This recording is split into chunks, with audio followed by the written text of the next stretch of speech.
करवीर निवासिनी आई अंबाबाई आणि त्र्यंबोली देवी भेटीचा सोहळा संपन्न झालाय। ललिता पंचमी अर्थात कोहळा पंचम सोहळा हा उत्साहात संपन्न झालाय। कोहळा मिळवण्यासाठी प्रचंड गोंधळ झाला। पोलीस आणि भाविकांमध्ये जोरदार धक्काबुक्की झाली।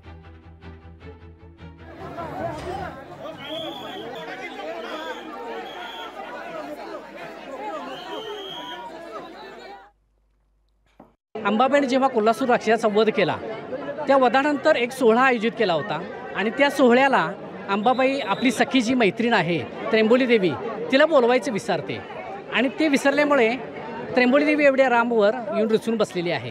तर तिचा रुसवा काढण्यासाठी म्हणून अंबाबाई प्रत्यक्ष आज तिच्या भेटीला आलेली आहे आणि त्यानंतर त्र्यंबोली देवी म्हणते की हा जो कोल्हासूर राक्षस वधाचा प्रत्यक्ष आहे सोहळा आहे तो माझ्या सभामंडपामध्ये व्हावा आणि इथंच हे सर्व कार्यक्रम व्हावा असं त्र्यंबोली देवीनं अंबाबाईला विनंती केली आणि त्यानुसार आज या नवरात्रील 5व्या दिवशी ही कोहळा पंचमी म्हणजेच कोल्हासूर राक्षसाच्या वधाचं प्रत्यक्षिक त्र्यंबोली देवीच्या सभामंडपामध्ये पार पडलेलं आहे।